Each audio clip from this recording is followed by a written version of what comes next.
So, good day everyone. This is your readings in Philippine history, or also known as the RIPH or RIP with the H. So, we have this code GECC 106, or tinatawag natin General Education Core Curriculum 106 as the code number. So, when we say GECC, kapag nakita niyo yan sa inyong mga enrollment form, meaning general education subjects yan. So, regardless of the course that you're taking in, magtitake kayo ng ganitong uri ng subject. May you be an EMT, psychology student, or nasa COMCA, taga-CAS, taga-engineering department, and anywhere, or even yung mga teachers yung mag-take ng education. So, this is a mandatory subject na lahat kayo mag-take. So, once again, to formally meet you all, I am Ma'am Vielary Maygulia, but you may address me as Ma'am Viel. Viel, as in V-I-E-L. Okay, so most of my students, nami-mistook yung name ko for some other pronunciations which I won't be able to comprehend yet, but I am willing to meet the odds. Ayan, so it is unfortunate that I may not be able to meet you face to face, but we will be using our best, we will be doing our best to meet halfway and be acquainted with all of you for the rest of the semester. So, what are the things that you want to know with your current teacher in this semester? Okay, I am a current faculty in the College of Arts and Sciences. Under the Humanities and Social Sciences Department, I have finished up the bachelor's degree in education, major in social sciences also, social studies or Araling Panlipunan, and I have taught in senior high school before for 3 years before being a faculty in the collegiate department. So, I pretty much know kung ano yung mga orientation ninyo before coming here. So, you graduated already when you were in senior high school. Ngayon, kolehiyo na kayo. Meaning, you are an adult and you have to think like an adult. At the same time, you have to learn and widen your horizon in a very much collegiate or tertiary level na. Kumbaga, mas mataas na sana yung level, and we are expecting that from you since you are the patent product of the K-12 curriculum. Okay, so ulitin ko, I'm Ma'am Viel, and nice to meet you all. Okay, so what are the basics to know about this particular course? So let us just analyze that the course description ng subject natin is to, give you an analysis of Philippine history from different perspectives through the lens of selected primary sources coming from various disciplines and different genres. The end goal is to develop and give you a critical consciousness that history is something you cannot take lightly. For you to be able to become versatile, articulate, broad-minded, and at the same time morally upright, and become a responsible citizens, and please do so. So, may help you God. Okay, ang subject natin, it was anchored by the memorandum na inilabas ng CHED, or yung tinatawag natin Commission on Higher Education. So now that you are in the collegiate level, hindi na po kayo sakop ng DepEd. So kunwari kapag may sinabi nila, ay may ganitong issue sa DepEd, hindi na kayo sakop nun. Kayo ay nasa pananagutan na ng Commission on Higher Education because you are already in college. For example, halimbawa magkaroon ng face-to-face at in-announce ng DepEd na hindi kami magpapapasok hanggang 2022. Pero pag sinabi ng CHED na ay papasok ang mga college ng January 2021, you have to abide that because magkaibang entity na yun. So, you have to uphold and embrace that you are now a part of this, what we call Commission on Higher Education. Okay? So, readings in Philippine history is a mandatory subject under the new curriculum in college. Okay. Now, what makes it different doon sa subject ninyo when you were in elementary? Maaaring nagtataka kayo sa idea that, ma'am, na-take na po namin ng history before. So, why take it again? Parang ganon. So, the main idea that, let's say, naka-embed dito is that yung history ninyo nung kayo ay elementary at mga yagit pa, kakaiba sa history na dapat natin i-analyze ngayon. So you're going to redirect yung thinking na ay alam na natin to kasaysayan na to, napaka-boring nito, napaka-date-based, let's say, napaka-basic. Kasi ano nga ba naman yan? Mag-uumpisa lang naman lahat kay Magellan, tapos magpupunta kay Rizal, magpupunta sa Katipunan, hanggang sa magkaroon tayo ng mga presidente sa Pilipinas, and then mag-i-stop yan kay Duterte, which is not actually the total context of this subject. Hindi tayo mag-debate lang doon. Okay, why? I'm telling you now. Dahil maraming modus na nangyari sa kasaysayan ng Pilipinas, and we are going to debunk that. We are going to unhistory the history. Okay, so it is encompasses with 3 units. Ayan, so according to the course description of this subject, ayan, you will be exposed to different phases of the Philippine history through the lens of the eyewitnesses, rather than to rely on the secondary materials such as the textbooks, and which are the usual approach in teaching Philippine history. Different types of primary sources will be also used, and qualitative and quantitative written materials such as your researches, ayan na naman. But don't you worry, okay, hindi po tayo magsasaksakan ng thesis dahil alam kong ayaw na ayaw nyo yan, you hated it when you graduated in senior high school. Yan ang isa sa mga isinumpa ninyong subject, but for this particular subject, not so much. So since may na kayo, background na kayo sa research, maybe meron na rin kayong background dun sa mga gagamitin nating terminolohiya, katulad na lamang ng primary source. Ano ang ibig sabihin ng primary data, secondary data, at yung tinatawag natin the gathering of information, yung mga selected literature, kaya mga yan, magagamit natin yung mga ideas ninyo when you were in senior high school. Okay, so also, you may be able to analyze some oral, visual, and audiovisual or digital aspects na nakapagtala ng kasaysayan ng Pilipinas. Okay, so, ayun. Now, what are you going to expect in this particular subject? Usually, ang notion natin kapag history ay masyado siyang fact-based, masyado siyang date-based. So, medyo, hindi kami masyadong nag-i-enjoy nung meron kami history dahil ang mga pinag-usapan lang namin ay ang mga specific dates. Nag-memorize kami ng mga tao, ng mga lugar, at ng kung ano-ano shenanigans about the past na maybe hindi siya relevant na iisipin ninyo, bakit kailangan pa natin siyang balikan? Nakaraan na. Okay, but in this subject, you are going to think like a historian. Hindi niyo titignan ang perspective ng pagkabayani ni Rizal bilang estudyante, but rather being a historian. So, you will be the judge. Kapag nakita natin yung perspectives, yung buhay ni Rizal, o yung may mga kaganapan, mga inconsistencies sa kaganapan ng buhay ni Rizal, you are going to judge if he really deserves to be a hero or not. Because that's how a historian thinks. Kumbaga, paano ba mag-isip ang mga historiador? Paano nangyari ang kasaysayan at paano natin may papalaganap o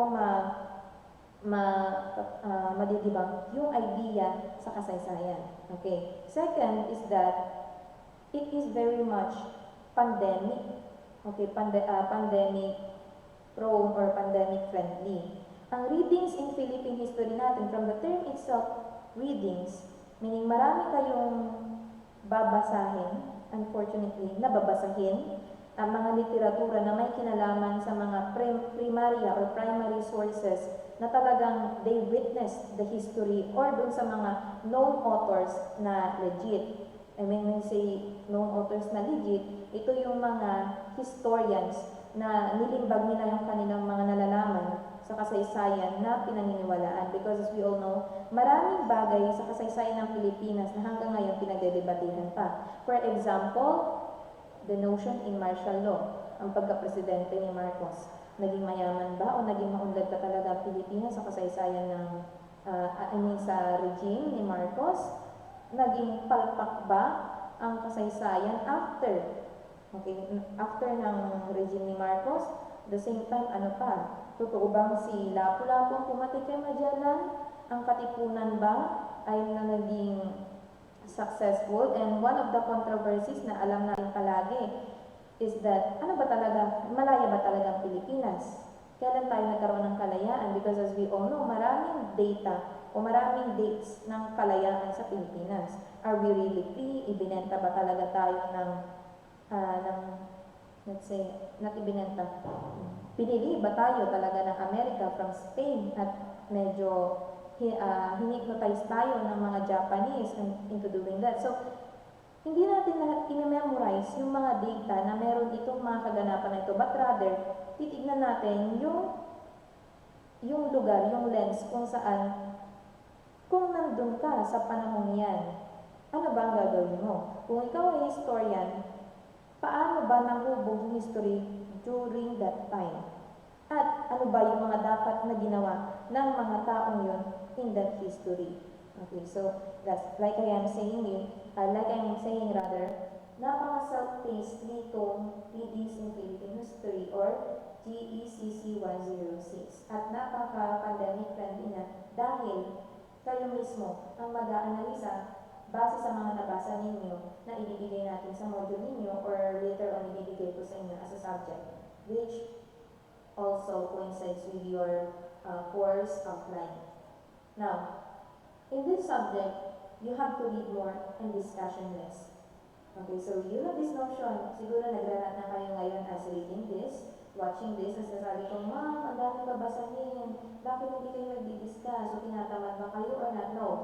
Because, yung mga babasahin ninyo, kailangan ninyo interpret individually for such reason that it is subjective.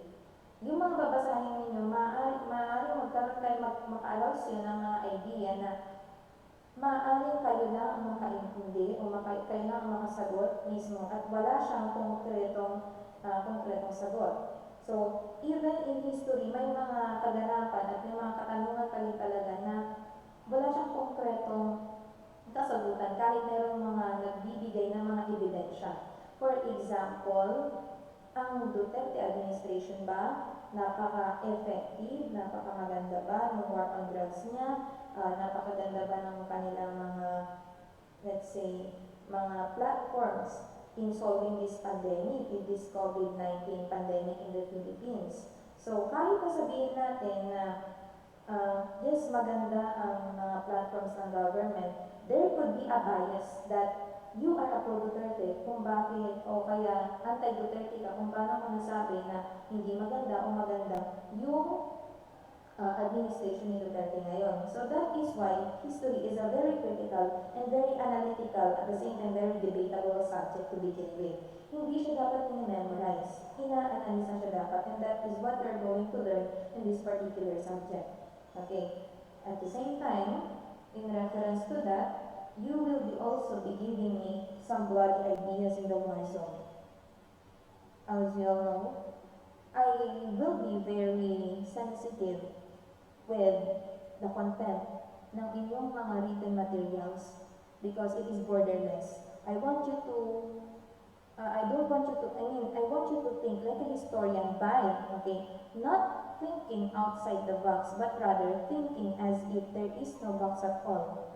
So, debunking history will encompass as multidimensional sections na gusto kong maging bold kayo sa pagtalakay ng unang-una estado, state, gobyerno, mga tao, nature, behavior ng mga tao, religion.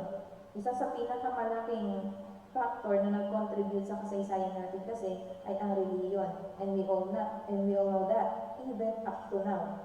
Because as a matter of fact, marami sa mga bagay sa Pilipinas na nare-restrict dahil sa religion natin. For example, same-sex marriage.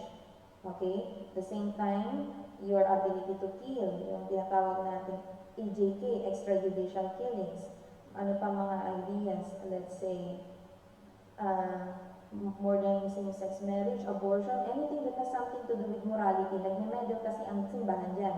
So, I want you to think critically na ini-include ninyo yung pananaw ng simbahan, pero ano din naman ang tinalabas ang opinion na ng kasaysayan kapag hindi tayo nag-rely solely on paniniwala, on faith. Why? Because in logic or in philosophical thinking, hindi natin dapat, hindi natin dapat ikinakahon ang paniniwala ng isang tao when it comes to governance in terms of religion. Why? Hindi natin dapat ikinakahon ang ating paniniwala sa religion. And I'm not saying na anti-Christ ako or atheist ako. I'm just saying that I want you to think outside the basic, safe answers. Kasi kapag binigyan niyo na ako ng sagot na may kinalaman sa relihiyon, napaka-safe na yan, napaka-safe na kayo. Pero huwag kayong magpakabanal. Ang kasaysayan na kasaysayan, we are talking about facts. We are talking about information, ideologies, mga battle of philosophies, and at the same time, the battle of governance. Ayan, so, and this is not an ethics subject, but, okay, kailangan nating tignan yung anggulo sa kasaysayan ng Pilipinas na ano kaya kung hindi tayo masyadong nilamon ng ating paniniwala during the Spanish period? Or what if, during this Spanish period, hindi nila in-incorporate yung tinatawag nating Christianity? Mga Muslim ba tayong lahat ngayon? Are we now using the Book of Allah? Lahat ba tayo naniniwala na sa multiple marriages or yung tinatawag natin polygamous marriages? Is it right? Or it is morally right to kill someone for the sake of your religion? So, ayun, mga bagay na kailangan nating maging courageous enough to discuss logically, ethically, and at the same time rationally. I want you to be rational in this sense, in this particular subject. Okay. Now, we have to debunk some hoaxes and revisiting history. Ayan, so you will be expecting that I will be giving you some enlightenment, if not all. Siguro meron na kayong mga magagaling na teachers sa kasaysayan or sa araling panlipunan ninyo na nakapag-analisa o nakapagbigay sa inyo ng mga kaangkupang mga trivia tungkol sa kasaysayan. Pero dadagdagan natin, or if not, i-revisit natin yung mga yan. For example, the notion na, okay, is 1 peso, is $1 to 2 pesos makes Philippine rich. Parang mga ganyan, the GDP, GNP, at the same time, totoo ba na mas deserving si Bonifacio na maging presidente? Ano ba si General Luna? Traidor ba talaga siya? Or hero ba talaga siya? Totoo ba na si Emilio Aguinaldo ang karapat-dapat maging emblem ng kalayaan sa Pilipinas? Si Bonifacio ba ay totoong mahirap, paralytic, and mas meron ba siyang karapatan kaysa kay Aguinaldo during this time? So, ito yung maraming mga katarantaduhan sa history na kailangan natin pag-usapan. Diba? And then, we have to redirect kung ano yung nauna nating paniniwala when we were in elementary. So, ayan, this is quite exciting for me and at the same time for you also as we go through. Okay, so, hopefully. Okay, and at the same time, ito naman, sa mga nag-use in when you were in senior high school, I think you are mostly capable of these subjects. Napaka-familiar sa inyo to. Because constitution in use curriculum is their subject in politics and governance. But I'm not saying na kung hindi kayo nag-use, mga kayo sa subject na yan, no. Okay, i-debunk lang natin yung mga ideas natin in constitution, taxation, and agrarian reforms. Pag sinabi natin agrarian, may kinalaman ito sa agrikultura. So these 3 topics were mandated by the Commission on Higher Education as important topics to be included dun sa Philippine history natin. For you to be able to be a productive citizen by knowing these policies. Okay, so how will you be graded in this pandemic schedule? Okay, so your grade will be included in two periods. So one would be your module assignments, which will include your reaction papers, reports, if there's any, term papers, okay, at the same time, any other activities, additional activities that I will be giving you. And please take note, these activities would not be taken lightly, and I will be lenient enough. Nasabi ko naman na you have to check the announcements sa pages natin because I will not be regularly checking you because modular ang ating approach. So, if there are queries, pwede nyo siyang itanong sa akin via our GC, pero particularly, do it in due time. I mean, in a very lenient manner, in a courteous manner, and at the same time, huwag natin abusuhin yung freedom natin. So, like you na may schedule, meron din akong schedule. So, basahin na lang natin yung mga announcement natin dun sa page, dun sa group natin, and please, be approachable enough na if you have any queries or suggestions, comments, and side notes, i-message nyo lang ako via Messenger or any other platforms available. Okay? Then, also, 60% will come to your examinations. So, I will be giving you instruction later on. Okay, kung ano yung paano natin gagawin ito, how will you be graded, paano kayo mag-i-exam.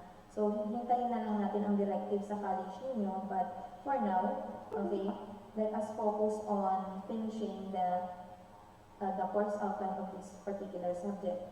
So, ayun na, bali, 40% coming from your performance task, the outcomes-based assessment, and then 60% mangyayari naman yan sa inyong mga summative test, that is for midterm, ganun din po sa final, and then divided by 2. So, yun yung magiging final grades ninyo. Okay? Now, the course outline would be ito. Ito yung mga mga linya, ito yung mga pag-aaralan ng nating linyahan ng mga topics. So the first one, yung kahalagahan at kahulugan ng kasaysayan, mga criticism, kung paano ba natin dapat i-analyze or i-comprehend yung mga primary sources.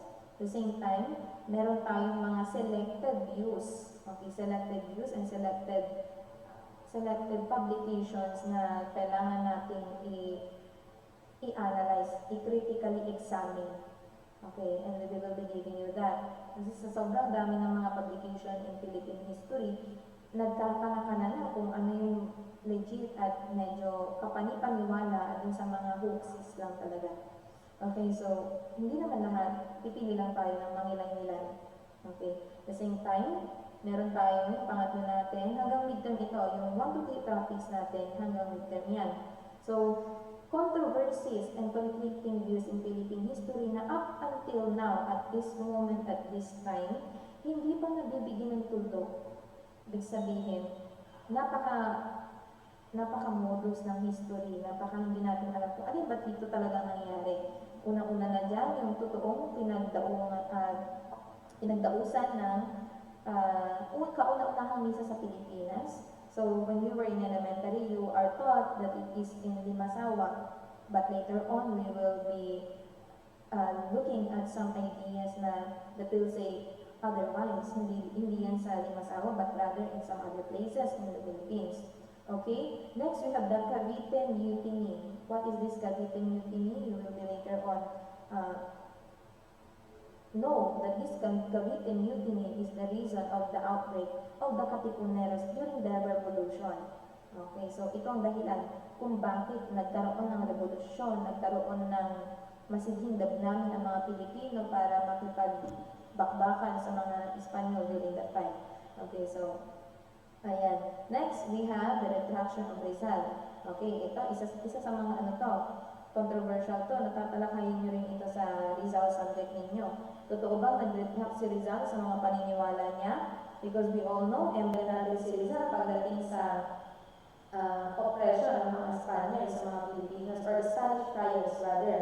Now, bago ba siya mamatay in order to marry Josephine Bracken, binawi na bang lahat ng kanyang mga paniniwala? para lang may pamasal doon kay Joseph Internet. So, ayan, maraming controversies dyan. So, ano na totoo dyan? At aanalisahin natin kung ano yung mga uh, considering factors, mga intervening variables na dapat i-consider into believing which is which. Okay? Next, you have the cry of Pugadlawin or the cry of Balintawak. Ano na naman ang mga kababalaghan nangyari dyan o mga ginawa ng mga katipunero during that time. So, yun. Medyo, ano natin yun. Hihimay-himayin natin yan. Okay? And then, for your finals, medyo napaka-technical dahil tatalakayin natin yung Philippine Constitution, yung ating mga batas, yung karapatan ninyo bilang tao, karapatan bilang mamamayan, and then taxation, taxation or yung tinatawag natin pagbubuwis sa Pilipinas. Ayan, pwede natin matalakay dyan kung bakit ang bagal-bagal ng internet sa Pilipinas. Bakit kapapasok lang ng 5G kung kailan may ICT? Bakit ang mahal-mahal ng lupa sa Pilipinas o kaya yung mga may kinalaman sa pagbubuwis at yung mga binabayad natin sa gobyerno. Okay, so yun. And at the same time, we have this what we call the agrarian reforms or agriculture. How did the agriculture shape the history as it is today? Ano nga ba yung naging lugar o yung ginampanan na role nitong agrikultura sa paghubog ng kasaysayan ng Pilipinas? And those will be one. Okay.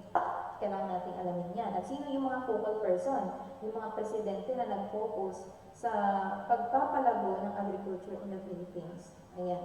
And at the same time, yung pinakahuling topic natin, nasa local history to. Local history meaning mga cultural performances, indigenous practices, religious rites, rituals, and historical shrines in your localities. For example, in Region 1. Ayan, so pag ano lang natin, himay-himayin lang natin yan. Kikilalanin natin yung ating mga localities, yung mga barangay, and yung mga, let's say, mga municipalities and cities and provinces here in Region 1.